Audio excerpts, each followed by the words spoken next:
Student, आज हम पढ़ रहे हैं कक्षा 9 का हिंदी विषय। हिंदी विषय के अंतर्गत हम लोग देख रहे हैं चैप्टर 13 नीति के दोहे।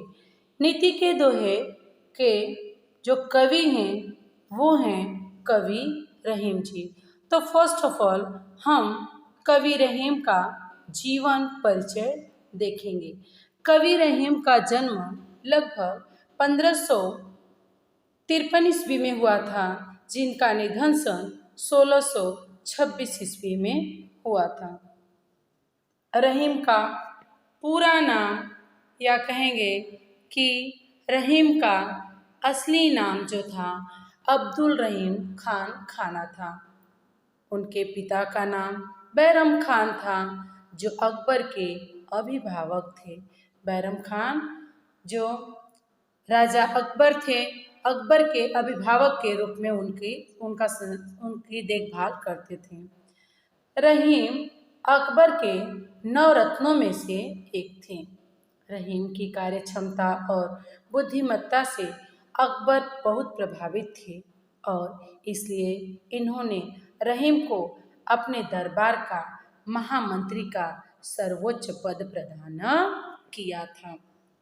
रहीम संस्कृत, अरबी, फारसी के विद्वान थे। दानी के रूप में बहुत सुविख्यात हैं। जीवन के व्यावहारिक अनुभवों को उन्होंने अपनी सतसई में व्यक्त किया है और अपनी सतसई में व्यक्त करके इन्होंने यह साबित किया है कि मनुष्य जो है वो इस दुनिया की ऐसी अद्भुत क्षमता रखता है कि वो जो है कि नर से नारायण भी बन सकता है। प्रथम दोहे में परहित की भावना, दूसरे में सही संबंध की रीति और सच्चा प्यार, तीसरे दोहे में छोटी चीज का महत्व, चौथे दोहे में सही दीन बंधु की बात की गई है और पांचवें दोहे में कड़वे वचन बोलने वाले की क्या स्थिति होनी चाहिए उसका वर्णन किया है। छठे दोहे में उत्तम व्यक्ति की प्रकृति, सातवें दोहे में बिगड़ी हुई बात को छोड़ देने की, आठवें दोहे में धैर्य का महत्व तथा अंतिम दोहे में किसी से मांगना नहीं चाहिए, इस बात को उद्धृत किया गया है। काव्य समझौती है। काव्य समझौती में हम लोग देखेंगे, यहाँ पे काव्य पढ़कर बताना है। तरवर फल नहीं खात है, सरवर पिए नहीं पान, कह रहीम पर काज हित, संपत सुच ही सुजान। पहला हम लोग दोहा देख रहे हैं, क्या कह दिया कि तरवर फल नहीं खात है, सरवर पिए नहीं पान, कह रहीम पर काज हित, संपत सुच ही सुजान। इसको अगर दोहे के सुर में एक बार देखें बच्चों तो देखेंगे, तरवर फल नहीं खाते हैं, सरवर पिए नहीं पान, कह रहीम पर काज हित, संपत सच ही सुजान। रहीमा संपत सच ही सुजान। देखेंगे हम लोग, कवि कहते हैं कि तरवर फल नहीं खाते, यानी तरवर यानी वृक्ष अपने फल को कभी खुद नहीं खाता है, सरवर पिए ही नहीं पान, और सरोवर यानी तालाब अपने अंदर स्थित जल को कभी खुद नहीं पीता है। कह रहीम जी कह रहे हैं उसी प्रकार पर काज हित, परायों के कार्य को करने के लिए ही, संपत्ति सुच ही सुजान। जो सुजान यानी सज्जन लोग हैं, अच्छे व्यक्ति हैं, वो पराये लोगों की भला करने के लिए, पराये लोगों पे उपकार करने के लिए ही संपत्ति का संग्रह करते हैं। वो लोग संपत्ति का संग्रह कभी खुद के लिए नहीं करते हैं। क्लियर। ये पहला हमारा दोहा है कि तरवर फल नहीं खाते हैं। क्या बताया? तरवर फल नहीं खाते, यानी तरवर वृक्ष अपना फल खुद नहीं खाता, सरोवर अपने पानी को खुद नहीं पीता। रहीम जी कह रहे हैं उसी प्रकार परकाज हित यानी पराये लोगों के कार्य को पूरा करने के लिए ही संपत्ति यानी धन, सुचय यानी संग्रह करते हैं, सुजान यानी सज्जन व्यक्ति। उसी तरह से सज्जन व्यक्ति धन का संग्रह अपने लिए नहीं बल्कि दूसरों पे परोपकार करने के लिए संग्रह करते हैं। दूसरा हम लोग देख रहे हैं, कह रहीम संपत्ति सगए बनत बहुत बहुरी, विपत्ति कसौटी जे कसे तेई साचे में। क्लियर। कह रहीम संपत्ति सगे बनत बहुत बहुरी, आप इसको दोहे के सुर में भी देख सकते हैं। कह रहीम संपत्ति सगे बनत बहुत बहुरी, विपत्ति कसोटी जे कसे तेई साचे मीत रहीमन तेई साचे में। यानी कि रहीम जी कहते हैं, कह रहीम संपत्ति सगे, रहीम जी कह रहे हैं अगर तुम्हारे पास धन और संपत्ति है तो सभी लोग तुम्हारे सगे, सभी लोग तुम्हारे रिलेटिव बन जाते हैं। बनत बहुत बहुरी, बहुत सारे रिलेशन निकाल करके तुमसे अपना रिश्ता जोड़ लेते हैं, लेकिन आपको कैसे पता चलेगा कि आपका सच्चा मित्र कौन है? विपत्ति कसौटी जे कसे, दूसरी लाइन देखेंगे, जो विपत्ति के समय हमारे साथ खड़ा हो तेई साचे में, वही हमारा सच्चा मित्र है। अन्यथा इस संसार में कोई किसी का मित्र नहीं है, ना कोई किसी का मित्र है, ना कोई किसी का शत्रु है। प्रयोजन आने पर, रीजन आने पर, समय पे शत्रु और मित्र की पहचान हो जाती है। क्लियर। एक बार और देख लेंगे। कवि रहीम जी कहते हैं कि संपत्ति सगे, रहीम जी कहते हैं कि हमारे पास अगर धन संपत्ति है तो अनेकों तरह से लोग हमारे सगे संबंधी बन जाते हैं, लेकिन जो विपत्ति के समय हमारे साथ खड़ा होता है वही हमारा सच्चा मित्र है। अन्यथा इस संसार में कोई किसी का सच्चा मित्र नहीं है। क्लियर। नेक्स्ट देख रहे हैं हम लोग दोहा। रहीमन देख बड़ेन को लघु न दीजिए डारी, जहाँ काम आवे सुई कहा करी तलवार, रहीमन कहा करी तलवार। रहीम जी कहते हैं यहाँ पर कि कभी भी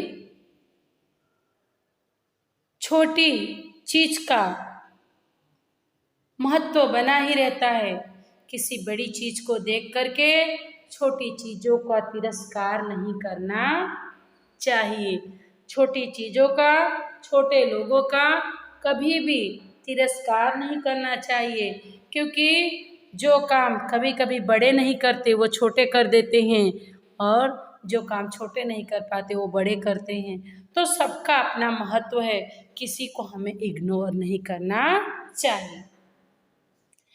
रहीमन देख बड़ेन को, दोहे का अर्थ देखेंगे।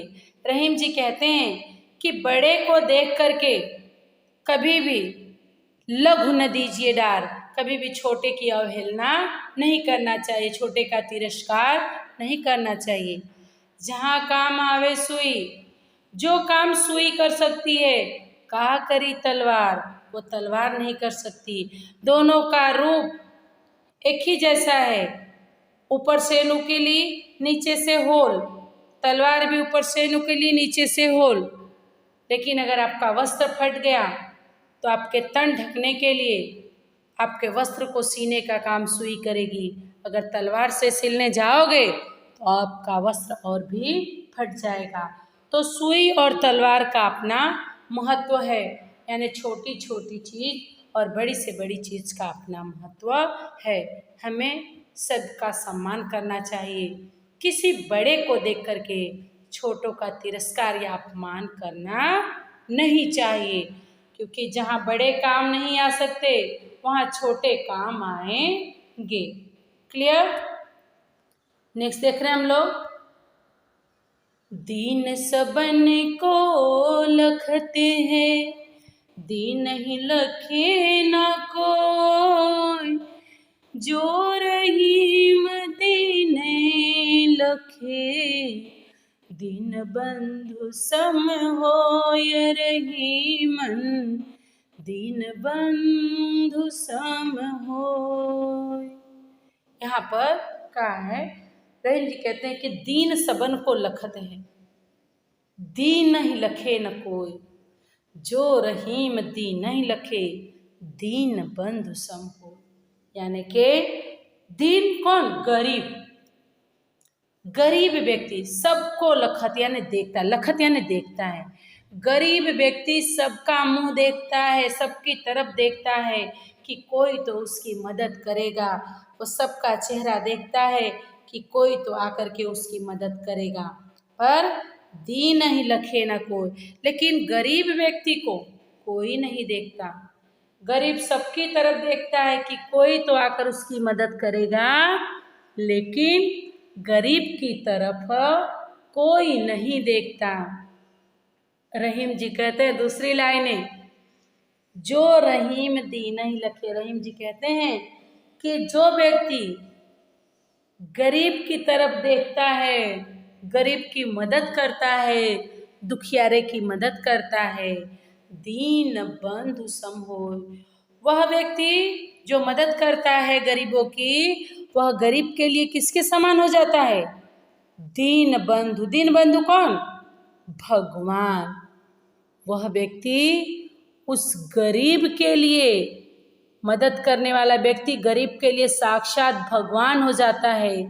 इसलिए हम निम्न कर्म, नीच कर्म तो कर लेते हैं, लेकिन जब भगवान बनने की बारी आती है तो हम लोग हाथ ऊंचा कर लेते हैं। हमें हमेशा अपने से जो दुखी हैं, जो गरीब हैं, उन लोगों की सदैव मदद करनी चाहिए और इसी जन्म में ही नर से नारायण की उपाधि ले लेनी चाहिए। क्लियर? फिर से देख लेंगे। दीन सबन को लखत है, गरीब सबको देखता है, लखत यानी देखता है, पर गरीब की तरफ कोई न लखे, कोई नहीं देखता है। रहीम जी कहते हैं लेकिन जो गरीब की तरफ देख लेता, दीन ही लखे, जो गरीब की तरफ देखता है वह गरीब के लिए क्या बन जाता है? दीन बंधु सम, यानी भगवान की तरह उसके लिए बना जाता है। क्लियर है? चलिए नेक्स्ट देख रहे हैं। खीरा को मुँह काट के मलियत नोन लगाए, रहीमन कड़वे मुखन की, चाहिए यही सजाए रहीमन, चाहिए यही सजाए। क्या कह रहे हैं रहीम जी? खीरा को मुँह काट के मलियत नोन लगाए, रहीमन करुए मुखन की, चाहिए यही सजाए।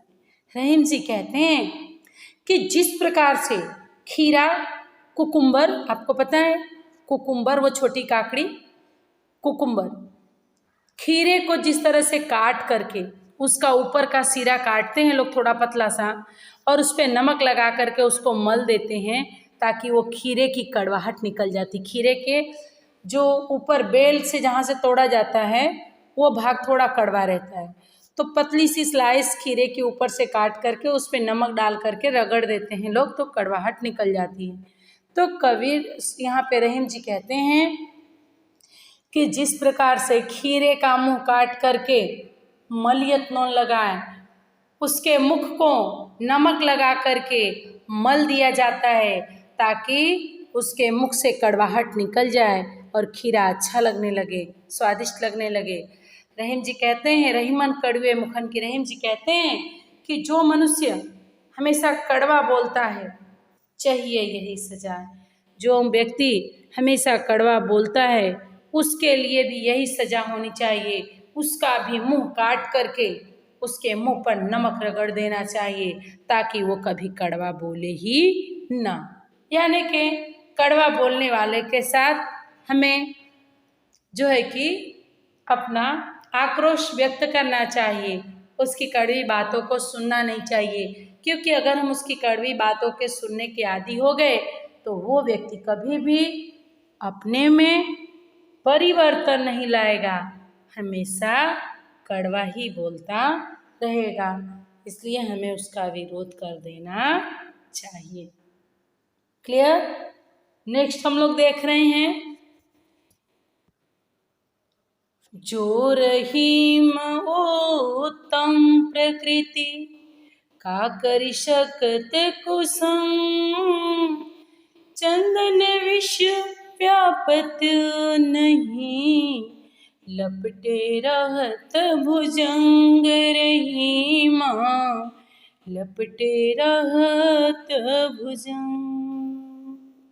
रहीम जी कहते हैं, जो रहीम उत्तम प्रकृति का करि शकत कुसुम, चंदन विष व्यापत नहीं, लपटे रहत भुजंग। यानी कि रहीम जी कहते हैं कि जो उत्तम प्रकृति वाले हैं, जो उत्तम प्रकृति वाले हैं यानी कि अच्छी आदतों वाले हैं, अच्छे आचरण वाले हैं, का करि शकत कुसुम, उनका कोई भी बुरा व्यक्ति उनका बुरा नहीं कर सकता।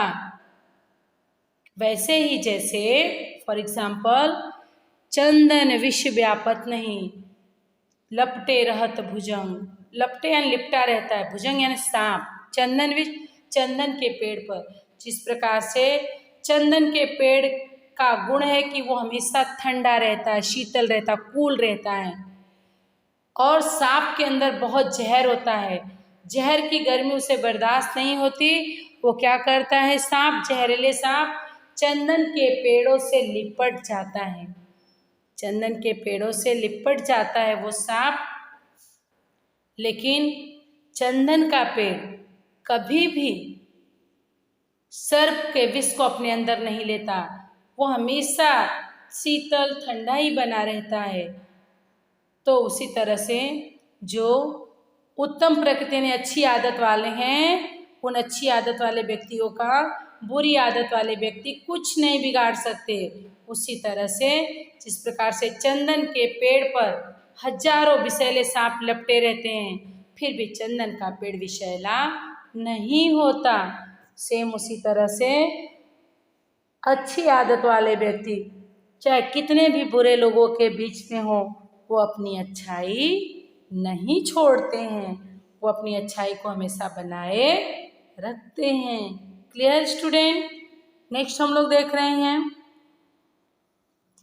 बहुत ही सुंदर लाइनें हैं बच्चों। बिगड़ी बात बने नहीं, लाख करो किनको, रहीमन बिगड़े दूध को, मथे न माखन होय रहीमन, मथे न माखन हो। यानी कि बहुत ही सूझबूझ वाली बात है बच्चों यहाँ पे। बिगड़ी बात बने नहीं, लाख करे किनकोय, रहीमन बिगड़े दूध को, मथे न माखन हो। यानी कि बिगड़ी बात बने नहीं, अगर कोई बात बिगड़ गई तो वो बात लाख उपाय कर दो, लाख करे किनकोय, वो बात नहीं बनेगी, लाखों उपाय कर लो। अगर कोई बात, किसी से आपका रिलेशन खराब हो गया तो लाख करो, वो रिलेशन फिर से बनेगा नहीं। उसी प्रकार से जैसे आपने दूध भरकर एक तपेला रखा है और सही समय पर आपने उसे गर्म नहीं किया, सही समय पर आपने उसे जमण नहीं डाला, जमाण नहीं डाला, दूध को जमाने के लिए जो जमाण डालते वो नहीं डाला, तो उस दूध से आप अगर सही समय पे दूध को गर्म करते हो, सही समय पर उसे जमण डालते हो, तो उसमें से आप जो है कि दूसरे दिन अच्छी दही और मक्खन निकाल सकते हो। लेकिन आपने दूध को सिर्फ तपेले में भरकर रख दिया, दूध बिगड़ गया, दूध फट गया, तो लाखों आप दूध को मथ लो लेकिन उसमें से मक्खन नहीं निकलेगा। उसी तरह से अगर कोई बात बिगड़ गई तो लाख कोशिश करो पर वो बात नहीं बनती है, बल्कि वो बात बिगड़ती और चली जाती है। इसलिए कभी भी कोई बात बिगड़ने नहीं देनी चाहिए। बात बिगड़ती सी आपको प्रतीत हो तो क्षमा मांग लेना चाहिए, क्षमा याचना कर लेनी चाहिए। लेकिन बच्चों, सॉरी बोलने से कोई छोटा नहीं होता है। हमें लगता है कि कोई बात बिगड़ने वाली, भले हमारी गलती हो कि ना हो, सॉरी बोल करके उस बात को वहीं स्किप कर देनी चाहिए, वहीं पे ख़त्म कर देनी चाहिए, वहीं पे उसे छोड़ देनी चाहिए। बाद में समय आया तो शांत मन से उस बात की गहराई को हमें समझा देना चाहिए, जिससे हमारी बात बिगड़ रही हो कि बन रही हो। क्लियर? तो जिस प्रकार से बिगड़े दूध को मथने से मक्खन नहीं बनेगा, उसी तरह से अगर कोई बात बिगड़ गई तो लाख उपाय करो, बात कभी बनेगी नहीं। क्लियर? चलो आगे देखते हैं। बहुत ही सुंदर लाइन है फिर से। रही मन विपदा हूँ भली, जो थोड़े दिन हो, हित अनहित या जगत में, जानि परत सब कोय रही मन, जानि परत सब को। रहीम जी कहते हैं, रही मन विपदा हूँ भली, जो थोड़े दिन होय, हित अनहित या जगत में, जानि परत सबको। रहीम जी कहते हैं, बच्चों अगर आपसे कहा जाए कि आपको विपत्ति अच्छी लगेगी, विपत्ति यानी कष्ट, दुख, सब लोग बोलेंगे नहीं, पर रहीम जी कहते हैं विपत्ति अच्छी है। लेकिन कौन सी? रहीमन विपदा हूँ भली, विपदा भली है, अच्छी है। कौन? जो थोड़े दिन हो, यानी जो थोड़े दिन के लिए हो, ज़्यादा दिन के लिए, लॉन्ग टाइम के लिए नहीं, शॉर्ट टाइम के लिए अगर विपत्ति आती है, दुख आते हैं तो अच्छे। क्योंकि उस दुख के आने से हित अनहित या जगत में, हित यानी अपना, अनहित यानी पराया, अनहित यानी बुरा करने वाला, जगत में, संसार में, जानि परत सबको, कि संसार में विपत्ति के समय पता चल जाता है कौन अपना है और कौन पराया है। विपत्ति के समय जो हमारे साथ खड़ा है वो हमारा अपना है, विपत्ति के समय जो हमारे साथ नहीं खड़ा है वो पराया है। क्लियर? तो रहीम जी कहते हैं कि विपत्ति अच्छी है, लेकिन कौन सी विपत्ति? जो थोड़े दिन के लिए हो, क्योंकि इससे इस संसार में कौन अपना है और कौन पराया है यह पता चल जाता है। क्लियर? लास्ट दोहा हम लोग देखेंगे।